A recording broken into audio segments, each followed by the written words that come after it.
Full Moon Sale காலை 9 மணியிலிருந்து இரவு 12 மணி வரை மே 31 ஒரு நாள் மட்டும்.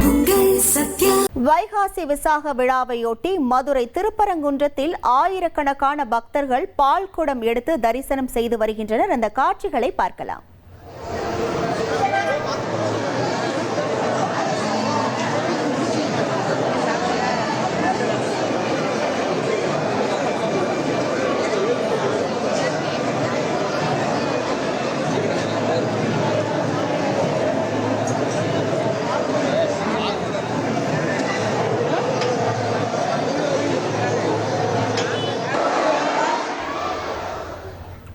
திருப்பரங்குன்றம் சுப்பிரமணிய சுவாமி கோவிலில் வைகாசி விசாக பால்குட திருவிழாவினையொட்டி ஆயிரக்கணக்கான பக்தர்கள் பக்தி பரவசத்துடன் பால்குடம் எடுத்து சுவாமி தரிசனம் செய்து வருகின்றனர்.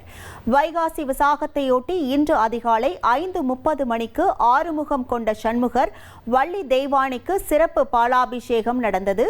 திருப்பரங்குன்றம் மதுரையை சுற்றியுள்ள பகுதிகளில் இருந்து ஆயிரக்கணக்கான பக்தர்கள் தலையில் சுமந்து வந்த குடங்களில் இருந்த பால் கொண்டு சண்முகர் வள்ளி தெய்வானைக்கு அபிஷேகம் செய்யப்பட்டு வருகிறது. பக்தர்கள் பால், இளநீர், பன்னீர், மயில், புஷ்பம், பறவை காவடிகள் எடுத்து வந்தனர். ஏராளமானோர் அலகு குத்தியும் தேர் இழுத்து வந்தும் சுவாமிக்கு நேர்த்திக்கடன் செலுத்தி வருகின்றனர். Full Moon Sale காலை 9 மணியிலிருந்து இரவு 12 மணி வரை மே 31 ஒரு நாள் மட்டும்.